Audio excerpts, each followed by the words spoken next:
Hey, sports fans, this is Robert with WTP Sports Dudes here live on this Sunday morning, ready to talk some NBA conference finals. And we all in the sports world know there's been tons of sports buzz going on out there in the world. Let's get it started today. I got my man, SEC Sean, in the building with me. How you feeling this morning, SEC Sean? We're good. This is one of my favorite days of the year, man. Indy 500, Coca-Cola 600. Yeah, this is one of my favorite days to just sit my rear end on the comfy couch cushion and just flip a couple channels. That's my day right here. I know that's right, man. As sports fans, that's what we want the most, to be able to sit on a comfortable couch and just flip a couple of channels so we can watch whatever our sports fix is for the day.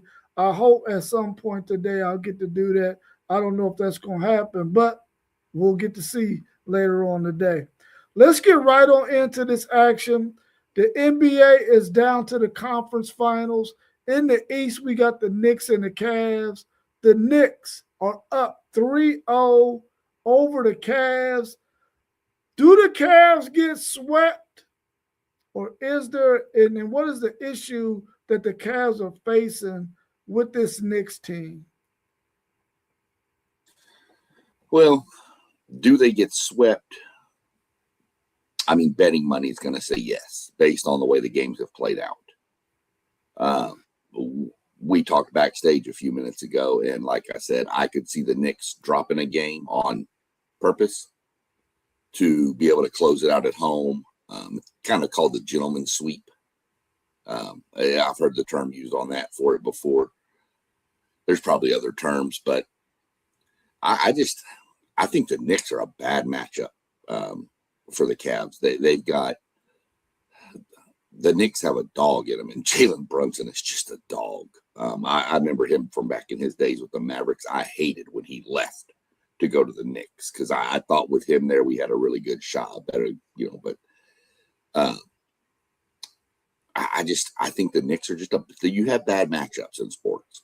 You could have a great team, and there's one team that matches up with them wrong. Prime example is hockey. For the couple of years in a row, Dallas Stars made the Western Conference Finals, but they matched up with Edmonton. Edmonton is a bad matchup for Dallas because Edmonton plays with such speed, and Dallas wants to just lock down defensively.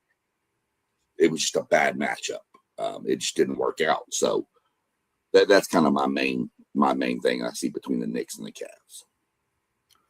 Yeah, I'm thinking that the Cavs are going to get swept. If I'm the Knicks, and we did talk backstage about that gentleman's sweep, letting them get one and then winning it on your home court.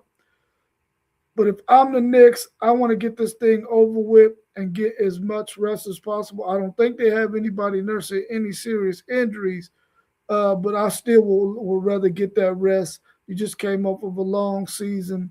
They've won 10 straight, I believe, so far in this playoffs, the last 10 matchups.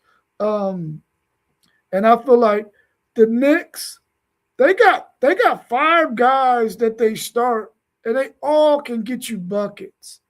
For the Cavs, that's not the case when you got Jared Allen, because Jared Allen does not get you much other than defense and rebounds. He's a pretty decent passer, but he just doesn't get you. He's not a guy you can get the ball to and he's going to go get you a bucket. And I think that's what the Cavs are facing against this Knicks team, is that it doesn't matter who the ball hands are in. Those guys for the Knicks can score. They can go get a bucket. And then when you got a guy like Brunson, who, like you said, he's just a dog, bro. And I think he smells blood in the water. And I think he's going to go ahead in this next game and say, listen, guys, as professional basketball players, we got a chance to seize the moment and go ahead and get rid of these dudes and go home, regroup, rest, enjoy a little bit of time with our families, and then get ready for whoever wins the Spurs and the Thunder series. And I think they're going to end it in Cleveland in this next matchup, which I think is on Monday. So I got them sweeping the Cavs and getting this thing over with. But I can definitely see them, wanting to win it on their home court in front of their Knicks fans too, as well. Well, here's another part of it. The Thunder and Spurs, I believe, play tonight. Mm-hmm. If the Spurs win that and tie that up at 2, I could see the Knicks doing the gentleman's sweep because they know they're going to have an extra day anyway. And you don't want too much rest. We've seen what too much rest can do to a team. So I think a lot depends. If the Thunder win, I think the Knicks may sweep and close it out. But if San Antonio wins, I could see New York pushing another game, letting a game go in Cleveland. Yeah, that's a good assessment. Don't get me wrong. Cleveland can go off. If you got Mitchell and Harden just cranking threes and hitting them, Cleveland can beat them. But I mean that's your path right there. Those two have to score, over 30 apiece. Is what I would say for Cleveland. Yeah, they definitely gonna have to get on the heat of those two, and then get some timely buckets from Mobley as well. If they can do that, they could possibly get this game 4. But we'll wait and see on Monday to see what they do. I think that's when they play again. Let's talk a little bit about that Thunders and Spurs series. Thunders and Spurs play today with the Thunder up 2-1. Will the Spurs even the series? And is it all on Wembley's shoulders with the injuries they have, with Harper and Fox nursing some injuries? Is it all on Wembley's shoulders? Well, I think for most of the season, the whole season's been on Wemby, has been his shoulders. The others have just kind of filled in as, needed when he was down or whatever the case may be.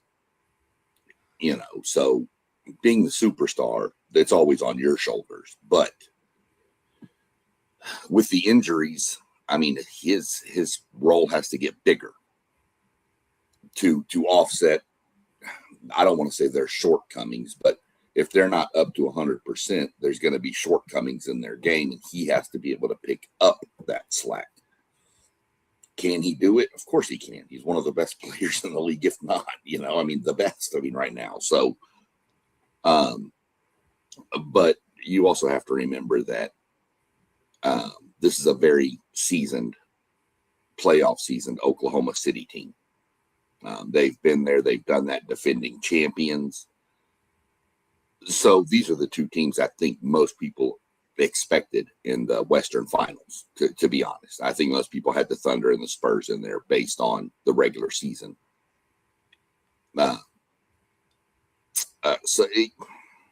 Can they even the series? Yeah. I mean, the game's in San Antonio, and those people get a little rowdy down there, trust me. After being from Texas for so long, those San Antonio people can go nuts.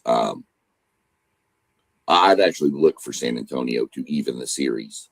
I still think Oklahoma City pulls it out in 7, but I think the Spurs even it up, and then I think you go best of 3, and I just see it going back and forth at that point. Home win, home win, home win. It's just the way I see it. So, but yeah, I mean, you'd love to see. You hate to see anybody nursing any injuries in the playoffs. You want teams at 100%, but that's not the case in any sport. Every sport, guys are banged up at the end of the year. So we're going to see what Wemby can do. I noticed last game, I believe it was in our group chat. I wasn't able to watch that game, but I saw some of the chat, and they're saying Wemby looked like he might be nursing something a little bit. He was playing a little soft. So something to keep an eye on there. We'll just have to see how it plays out. But that's kind of where I stand on both those series right now. Yeah, I think the Spurs can even up this series. I mean, I think they can. It's going to take a monumental effort from Wemby to be able to do so. He can't play 49 minutes like he did in the first game and the heroics that he had with the 41 points and the 24 rebounds. He's going to need a lot of help. And I think that the issue with that is that OKC has so many bodies that they can throw at you, throw at Wemby and that team that it's going to be very, very difficult for them to even this series up. I think they can, but I don't think they will. They could easily be down 3-1 because OKC was winning that game one, to close out the regular part of that game. And Wemby, with his heroics, knocks down the big three, gets the big block. And so OKC could be up 3-0 right now. I think the fact that you got those injuries on the Spurs and Wemby probably being a little tired after 49 minutes in game one, 41 points, 24 rebounds, just putting it all out on the court in that game one has probably taken some of the spark out of the Spurs.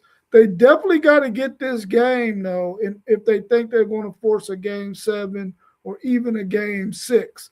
Because I think if they drop this one, they're definitely going to be done by 5. Um, but I can see them winning this game. It's just going to take a monumental effort from Wembley. He got to put the team on his shoulders. Every time down the floor, just about, they're going to have to go through him offensively, in my opinion. And even if it's just for him to draw the double team to get the ball out of his hand so he can pass it to an open guy for a clean shot, that might be the system that they might have to play in this next game tonight. But I think Wembley got to put it all on his shoulders just because of the nature of it, the injuries they have on that team. But he's a guy that can do it. I believe he's the best player in the NBA, even though he didn't win the MVP.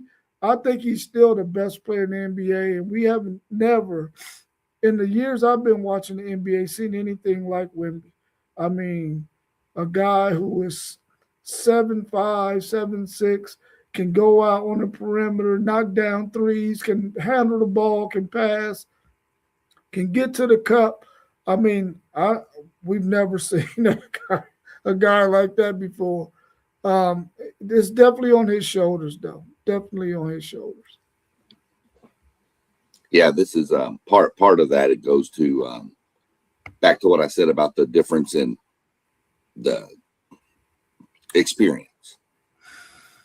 You know, you got your superstar playing 49 minutes, which I get he needs to in a double overtime game. And you know, I hate to tell y'all, but that's a lot of basketball that's been played. 82 games plus the playoffs. Those legs got to get a little tired at some point. Mm-hmm. So I think that's where Oklahoma City's management of being through a playoff finals run before kind of helps. Hey, we got to get this guy off the court 5 extra minutes this game or something for he's got to be able to get his legs back going. So, but you know, we'll see how it plays out. I still have it 7, so we'll see what happens. Yeah. Time will tell. Let's move our attentions to college football. If the CFP goes to 24 teams, should the first and second round home games be bowl games on the higher ranked team's field to preserve bowl season? We talked a little bit about this in the chat, and I would like to get your thoughts, you know, for the audience to know what's your thoughts on this concept and the possibility, because we know that if we do go to 24, there's going to be something that's going to affect the bowl season. Is this something that can help preserve the bowl season? Well, we'll start with this. I know y'all talked about it a little bit on yesterday's stream. I was a little busy, so I couldn't get on, but I did catch I caught the stream. I don't see them going to 24, first off. I just don't see it. I think there's too many powers that don't want 24. It has to be a unanimous vote, and everything I'm hearing, the SEC is not voting for it. So SEC will say, we'll stay at 12 or 16. We're not going to 24. So, and of course, the mouse company doesn't want 24 either. But we did talk about this, and it's a great question. My point on this is I don't like it. I get it saves bowl season. I would rather not have the bowl games listed as playoff games, in at least the first and second round. I would rather fill in the bowl games with get rid of the 6-win mark. If you need to use a couple of 5-7 teams, put them. Putting a 5-7 team versus a 5-7 team in the Bahamas Bowl isn't really going to hurt anything.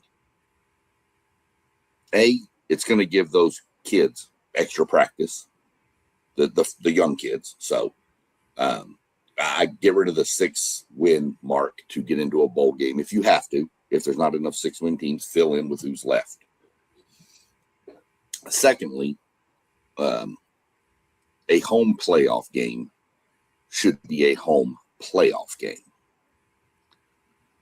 If Texas A&M is hosting Miami and it's the Pinstripe Bowl, because that's the day it is, at Kyle Field, and A&M has to give up 50% of the ticket sales to Miami, well, now this is not a home playoff game. This is now a game. Yes, you're going to have but they're going to have as many of their fans there too. Now, if you can figure out the ticket split and go 80-20, 70-30, but are the bowl companies going to like that idea? Because now it's not really a bowl. It's the Pinstripe Bowl at Kyle Field, presented by Mobile One or something. I don't know. It's going to seem like a NASCAR car guy when he wins. There's going to be so many sponsors to name. But I see the point in preserving bowl season. I love bowl season. I'm an old head. I think we all loved it. When we was in school and you was out for winter break, and it was nothing but from Christmas, especially through New Year's, every day you had 2 or 3 football games you knew you could watch. We all loved it. I love bowl season, but I don't like tying it into the playoffs as far as the home games go. Yeah. I like all of the points that you made. I'm just going to go on the flip side of it, so we'll have a difference of opinion on it. So I would like to see them do this if they're going to go to 24 teams, and we know that the ticket thing is going to be probably one of the biggest gripes. How do we determine this ticket thing?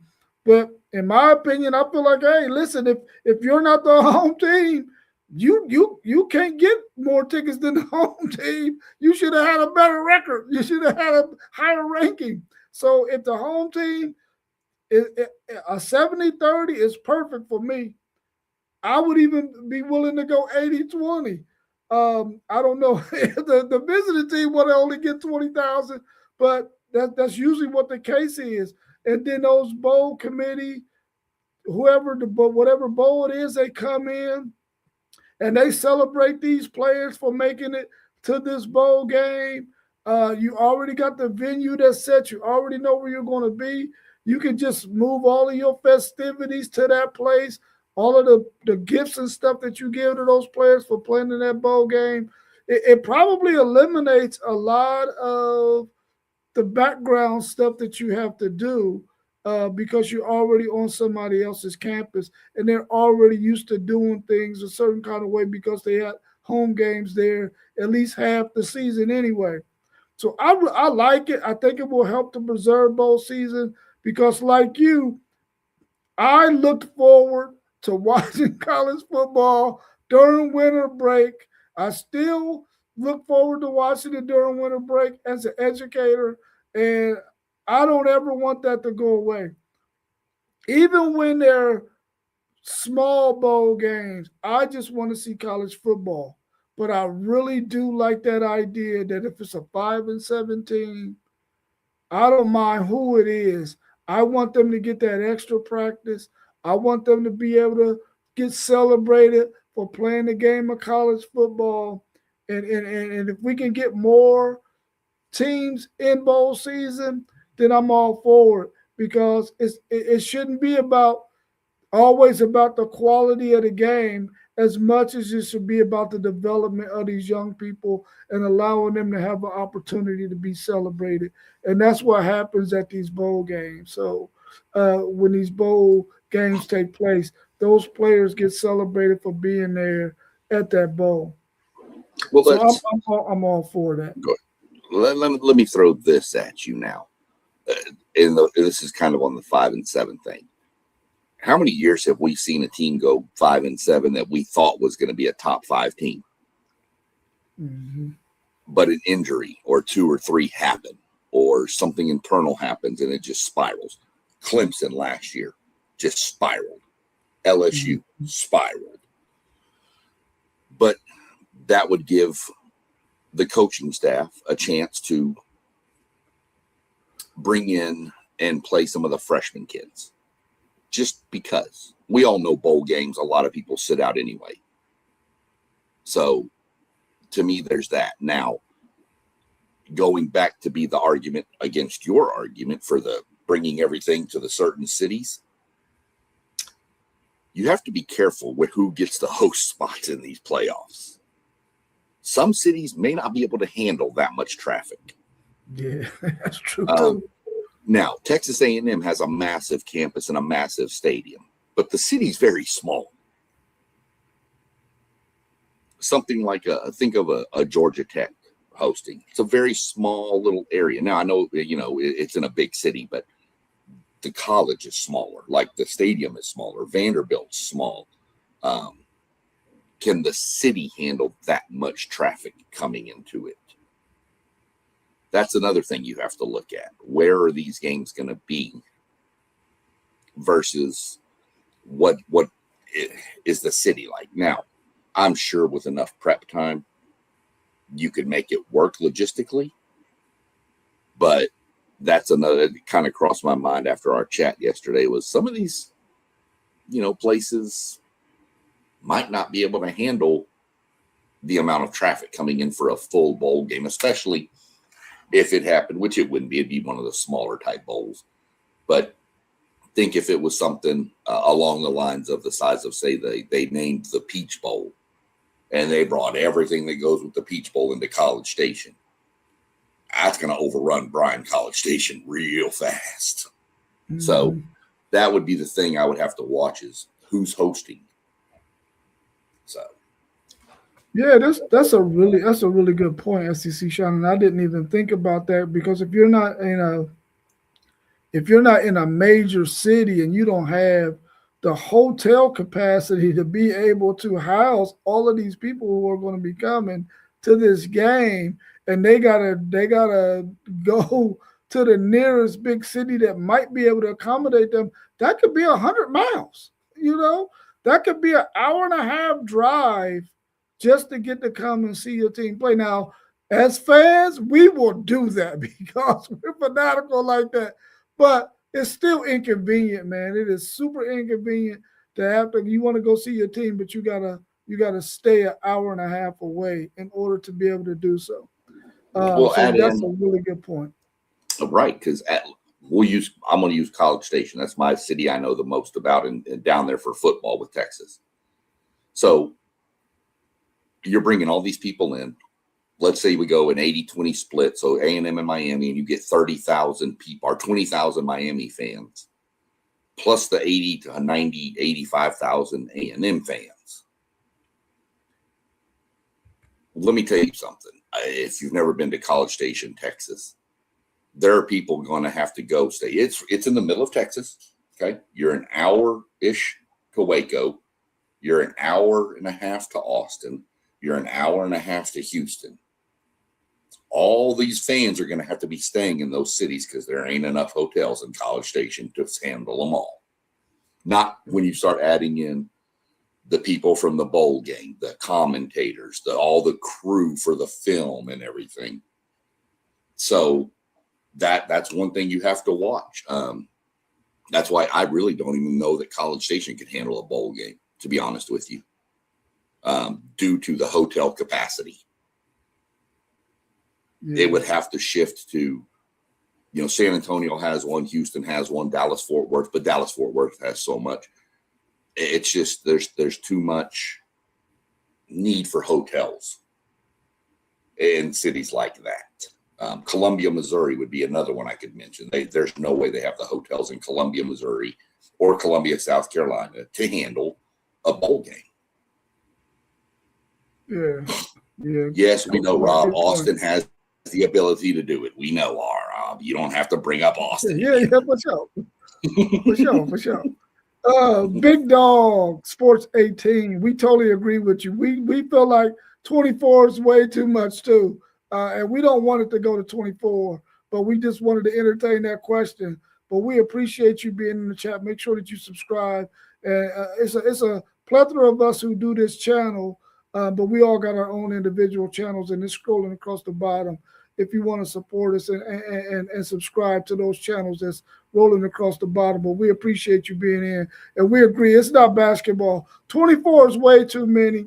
We don't even think it's really going to ever get to 24. We believe it's going to stay either at 12, maybe get to 16, but that will be it.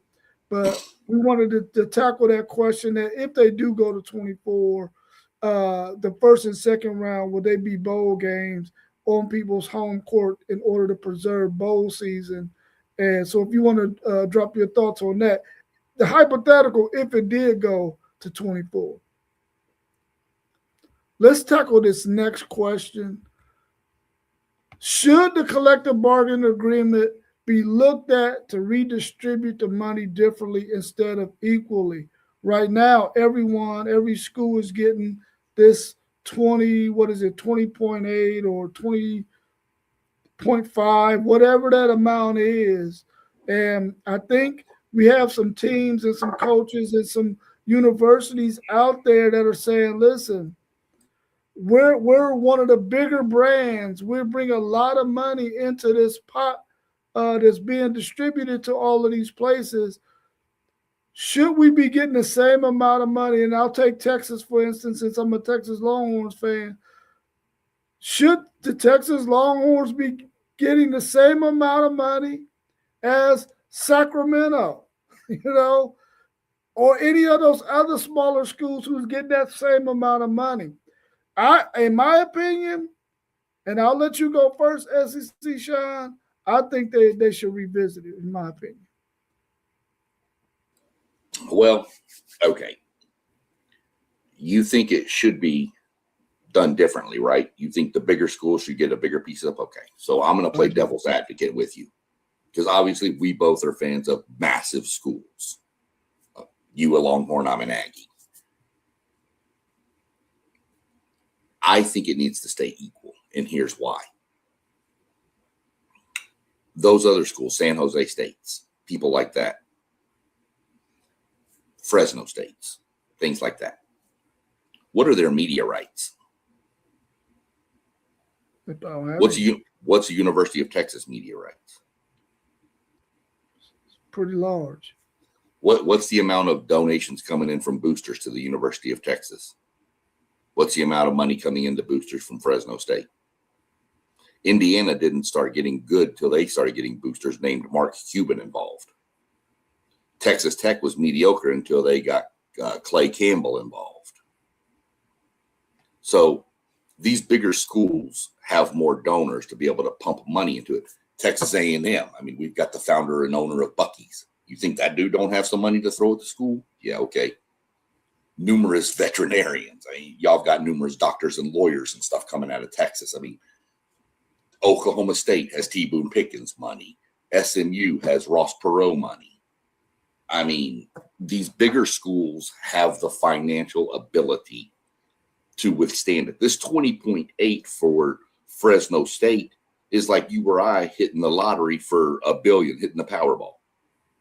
That's what 20.8 feels like to them. Oh, we got money to spend. We can go get a quarterback, a defensive back, a lineman, and we can compete in our level of football. They can't compete with the Big Ten SECs, Big 12s, AC. They can probably compete, but they're going to get beat. But that's why I think it needs to stay equal, because it's not equal anyway when you add it all in, when you add in media rights. I mean, each school from the SEC, I think last year's annual got like well over $200 million each from all the different stuff they earned from media rights and basketball revenue and football revenue and all this from playoffs and all. They got tons of money. These other schools didn't. And I'm not harping on Fresno State. Please don't anybody that's a Fresno State alumni or fan try to hunt me down and come after me, please. I'm not knocking your school. It's just the first one that popped into my head.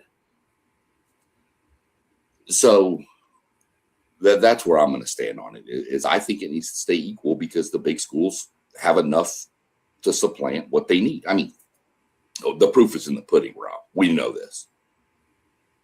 I mean, 20.8 million. Y'all Arch is getting about what, 5? Let's just say 5. Okay, so you got 15.8 to distribute between the rest of them. You're going to tell me, yeah, there's plenty of money coming in to pay for the rest of them. Cam Coleman, the 2 running, all that stuff. Y'all got plenty of people that are pulling out their checkbook and writing a check. And not to mention NIL deals for these Lamborghinis and Ferraris and all these different car dealerships that are like, oh, okay, yeah. So I think it needs to stay equal. That's my take on it. And I'll let you can debate the other side. Yeah, you made some really, really good points. And I hope everybody out there listening was able to gather all those points that you made so that if they're rationalizing their head about this debate, they got something to go off of. I'm on the other side of it, and I'm looking at it this way. What is the budget, the sports budget for these smaller schools? Is it, and we know it's not 20.8. So, just based on that, they just don't have their budget isn't that high to need that amount of money. Is my opinion on it. I feel like if your budget for your athletics is here and somebody else's is here, then you should get more of that pie so that you can, be able to have the kind of marketing, the sports budget that you need to have. And I think some people will just have an opportunity to stack some money because they're getting it at 20.8 when really they don't even spend that amount of money on their athletic program. So that's the side that I'm on. I feel like if you're spending up here, you should be able to get compensated there. And if you're spending down here, that's where you should get compensated at based on this collective bargaining agreement. But I want everybody to be able to get equal, but sometimes it ain't about equal. It's just about fair. And I think that if you're bringing in the most money, you got the higher budget, then you should get a bigger piece of the pie, especially when you're bringing in the majority of the money. There's also, people may have missed this because it's not a major sport, but let's talk Arkansas for a minute. Arkansas, University of Arkansas in Fayetteville. If you think they don't have access to money, people are crazy. There's 2 big industries there's more than that, but the 2 biggest that come out of Arkansas, Tyson Chicken and Walmart. The field has Walmart on the field at Fayetteville. It has Tyson Chicken on the field. These people, they have access to money. They came out a couple of weeks ago cutting their budget for tennis. They canceled their tennis programs, and their tennis programs were ranked in the top 15 in the nation.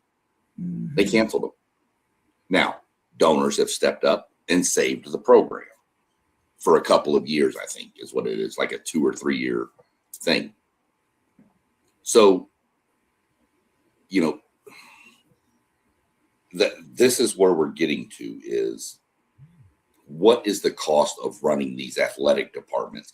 Why do we have to forfeit some of these quote unquote, I've heard them called Olympic sports? Now maybe Arkansas didn't have the donations coming in like a University of Texas or an A&M because they were down in football, but their basketball team was really good. They're always good in women's softball and baseball too, and track. We know that. So maybe the donations just weren't coming in because of football, because we all know football drives the bus. But I haven't heard of the University of Texas canceling their rowing team. Yeah. So that's just kind of one of those things that this is why it takes more than just the 20.8, because 20.8 can't fund a full athletic program. That's why you have to have the donors. And that's where, going back to my point, I think the money needs to stay equal. I would even be fine if you have enough, I would even be okay if you told me that the smaller schools were going to get 22 and the bigger schools were going to get 20 because of the media rights deals. I'd be fine with that too. Give these other lower level college football programs a little bit more to see if they can start competing. So, yeah, definitely good points. Definitely good points. Next question we got in there, and it's the big debate. The big debate, sports and politics, should they mix? I mean, we hear a lot about this topic, and I want to get your side of it, and then I'll give my side of it, and we'll just see if we see eye to eye, and if we don't, I mean, it's okay. You're Aggie, I'm a Longhorn, so we already don't see the eye to eye right there. So, give me your thoughts on this big debate: sports and politics. Should they mix? No. Sports. Look, there's three things I've always thought that should never be brought up in the same conversation: politics, sports, and religion. Because about 25 things can go bad when you start mixing those conversations, and about one can go good. And the only one that goes good is if you're talking with somebody that agrees with you on sports, on politics, and on religion. The rest of them doesn't end well. I don't like it. Sports and politics. Now, let me preface by saying this. I do believe in the case we're dealing with, where the government is trying to get in to help fix college football and what's going on, is okay. But as far as, do I think they should? I don't think it ever should have got to that point. But we're at this point, which is a breaking point, which is going to change. Everything's already changed, but what's going to get worse if they didn't step in and do something. So I'm kind of on the fence here. I don't like to mix the two, but I think in some instances you have to mix the two for the good of the whole sport, which is what I think we're doing here. But on a random topic, if me, you, and all the guys are sitting around at a cookout and we start talking sports, well, you and I are already going to argue. We know the Michigan and Ohio State guys are going to argue. So now people are going to get in a bad mood. Then you're going to mix in politics, and my politician may not be your politician. So now we're going to argue even more. And then you start bringing in, oh, well, my religion's better. No, well, wait a minute. Hold on. See, so I don't like mixing the three. Or the two even. But I guess it'll be kind of hypocritical, but I will say I do see the reasoning why they're doing it in college football, in college athletics right now, with Congress and everything. But I do think they did it the right way by bringing in some of the better minds that have been in the sport, your Nick Sabans, people like that. So I don't like to mix them. It's just my theory on it. I just don't like it, but I guess sometimes you have to. Yeah. I'm gonna go on the other side of it, and I feel like I think that we already know that there's going to be differences. I think I would like to see us grow to the point where it's not an argument. You know what I'm saying? It should be. I want to see it get to the point where. Well, we know the situation with Colin Kaepernick and what he was trying to do. We know there's been other athletes who have used their platform to sort of try to get certain things recognized and and they had a political view on him. I was reading. I was looking at a headline that says Jackson Dart was seen at a Trump rally. So what? If he supports Trump, he should be allowed to go to a Trump rally. It, that should not be an issue. And for to throw that headline out there, I know they put the headline out there to get clicks and for people to look at it because it's a catchy topic. But so what? If he supports Trump, that's his business. You know what I'm saying? He should not be looked at negatively, or he should not be looked at higher than he should be just because he is or isn't with a certain candidate. I feel like if we got two candidates, if you like one over the other, that should be fine. Nobody should get bent out of shape at the fact that you like the other candidate. I mean, like for instance, you and I, you like the Aggies, I like the Longhorns, and we get along just fine.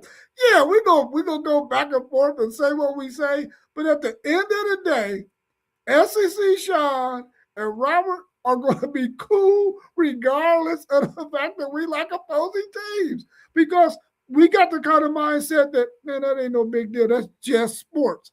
And it should just be politics or it should just be religion, you know. And we got to get to the point where our mindset is, man, listen, everybody is entitled to feel the way they want to feel, support who they want to support, and it should not bend anybody out of shape because they do.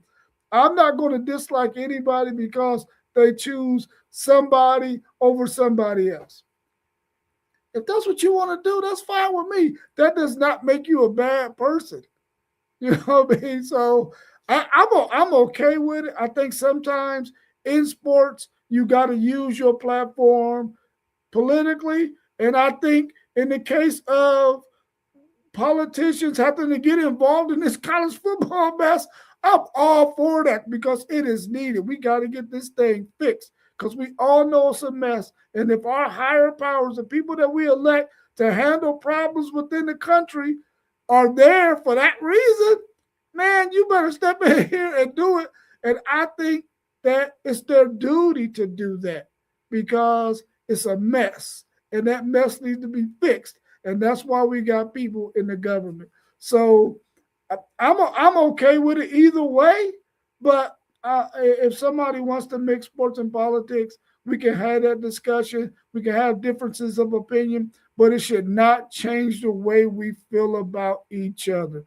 If you started off cool, you should stay cool. And if you didn't start off cool, you should find the reality that people are going to be different. They're going to have differences of opinion, but that does not mean you should dislike them. Because I guarantee you, if you get to know them, you're going to like something about them enough that their political views, their sports teams or whatever, it won't even be no issue because deep down inside, they're going to be good human beings, even if y'all have a difference of opinion on religion, on sports, or on politics. Yeah, I mean, that's a fact. I mean, I'm going to drop it to a different level here real quick about the whole Jackson Dart thing. I totally forgot about him until you mentioned it. I saw it pop up yesterday, but I just didn't cross my mind today. I'm going to kind of soapbox for a second. We're talking about debating things about somebody who voted for or supports one certain person or doesn't support this person. Y'all realize we're facing Memorial Day, which is to honor the people that gave the ultimate sacrifice to give us the right to support who we want to. It gave me the right to support Texas A&M. It gave Rob the right, wrong as it may be, to support the University of Texas. But we have these freedoms. We can say things. We can do things because of those people. We all have our own people we support. There's people on our team at WTP Sports Suits. We have Michigan guys. We have Ohio State guys. We have Notre Dame guys. We have Florida State guy. We have Duke lady. And Notre Dame, I guess, Duke and Notre Dame lady. We have Doug, who's a Longhorn fan, who's a really good friend of mine. It just proves that Aggies and Longhorns can get together. But, this is what I'm thinking. We're making too much out of certain things in this country nowadays. If I support candidate A and you support candidate B, and I go to a rally for candidate A, and you see I went to this rally for candidate A, I don't think you're going to leave me off the WTP Sports Suits team. Not at all. Okay. Again. So that's kind of where I am. There's more important things in this world than where did Jackson Dart go to support what candidate. So speaking of which, I just kind of threw up in my mouth a little bit because we're cleaning up for our great move coming up later this year. And I came across this.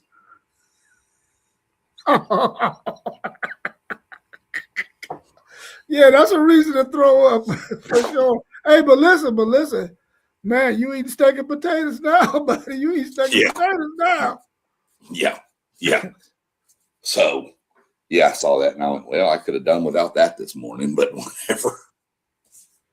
Yeah, let's end our show on some talk about Kyle Busch and the tragedy that happened to the NASCAR or the race car driving world. I mean, he expands beyond, NASCAR and Formula One and Indy and all of that. Just give us your thoughts on Kyle Busch, what he's meant to you as a huge race car fan, and how you're feeling emotionally about that. Let me say this too, that if you want to know more about Kyle Busch that I'm going to get into today, I'm going to plug. I did a show on my channel, which I shared it to the WTB everything, but it's called Remembering Kyle Busch. You can, if you want some more info, you can go watch that. I will come out and say now that we have had a cause of death released on Mr. Busch, he had a sinus infection, which turned into pneumonia and went septic. So that's all I'm going to get into. That's all the family's released. I'm not going anymore. You're going to see these stupid videos online. Please ignore them when you see them. And it's him talking about, by the time you see this, I will be gone. Bullshit. He was sorry. He didn't say that. That's not him. That's AI stuff, and I hate it, and it's garbage. And I'd like to find the guy who did it and take care of him myself. But another subject. I can't stand stuff like that. Kyle Busch was probably one of the most phenomenal racers I've ever seen. I mentioned this in the thing, and I'll mention it again. There was a guy a movie back in the day called Driven with Sylvester Stallone. Terrible movie. Don't ever watch it. God, it's terrible. But somebody was talking about him controlling an Indy car, and he threw quarters on the ground and swerved in and out of them. Okay, that didn't happen, really. Let me just go ahead and be real. So Kyle Busch, growing up in Vegas, living in a cul-de-sac, went outside. He didn't have a bunch of quarters, so he threw Coke tabs down. The pull tabs off your Coke, right? And he put them in a little pattern. And he went through them without touching one of them. At 6 years old. Okay? This year, 10 years ago, he won his first championship. He wrecked in the Daytona. It was the slower series, what we call the O'Reilly Auto Parts series now. He wrecked at Daytona, the first race of the year, broke legs, bones, everything. It was a horrendous wreck. Missed all the way up until this weekend. He made his return to the Cup Series on this weekend in 2015. He missed 11 races. And he earned enough points from now to the end to make the playoffs. He dominated that much in the back half of the season and then won the championship by beating my driver, Kevin Harvick, who was going for 2 in a row. I was not a Kyle Busch fan. I respected what he could do with a car and how he raced.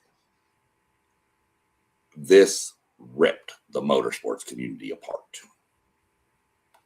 F1 guys have been posting stuff.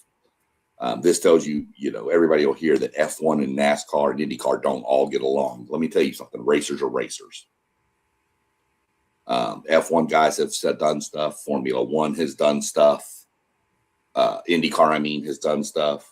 IndyCar is planning a moment of silence, I believe, at lap 18 today at the Indianapolis 500 for a NASCAR driver. That just didn't happen, but it is.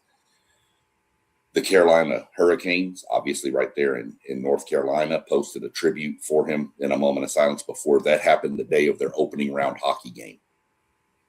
And if you're into numbers, the car they're going to use now is the number 33. They're going to retire the number 8 car until Kyle Busch's son, Brexton, wants to drive NASCAR, and that's going to be his number. Well, at the Carolina hockey game in the Eastern Conference Finals, they did their little tribute. Then they started the game. The car they're going to use is the 33. The first goal was scored 33 seconds into the game. The final score of the game was 4-1. Kyle Busch was 41 when he passed away. Just weird little things like that happen with sports. I'm not saying there's no conspiracy or nothing, okay? I'm just saying it's weird. Dominant driver. Funny. Oh, my God. Interview he did after him and Joey Logano got into a fight, literally a fist fight on pit road after the race. They both went to the NASCAR hauler. When Kyle Busch came out, the reporter, as they always do, put the microphone in the mouth. Kyle, his response, I'm great. Everything's fine. Can't wait to get in the car next week.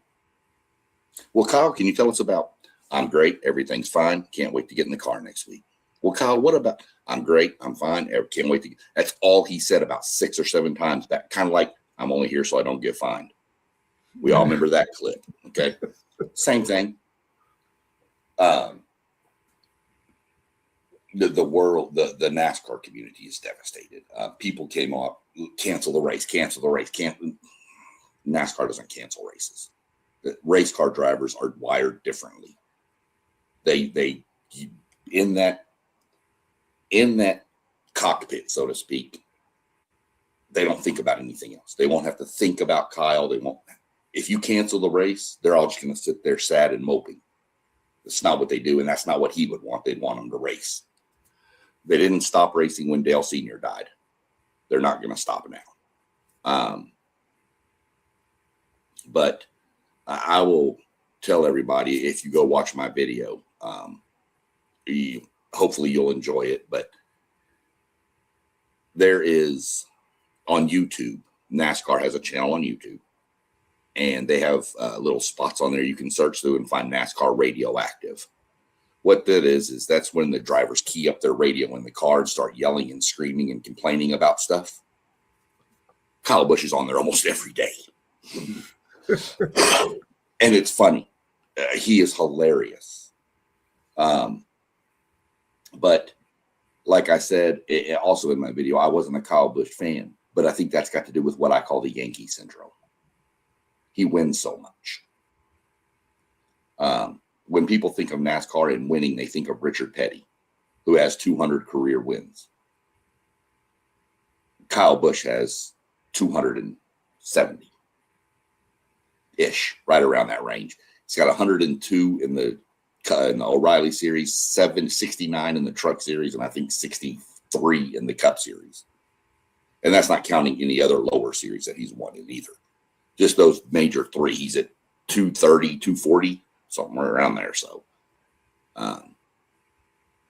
it's been a shock to the NASCAR community, but as happened when Dale passed away, we'll get together and we'll move forward.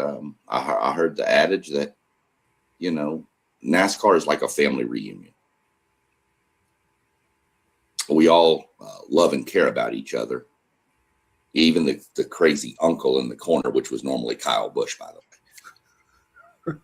And even, at the end of the day, it's still family, and everybody's, holding on to each other, and everybody's lifting up and supporting each other. And that's what we'll do. And we'll move on, and we'll be, I'm not going to say we'll be better in the long run, but, we'll be, we'll feel better in the long run, if that makes sense.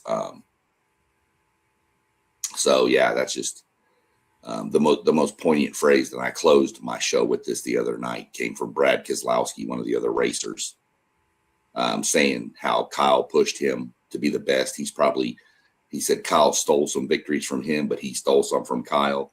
And he said when he gets out there on the track now, he's going to feel like the coyote with no roadrunner to chase. Mm-hmm.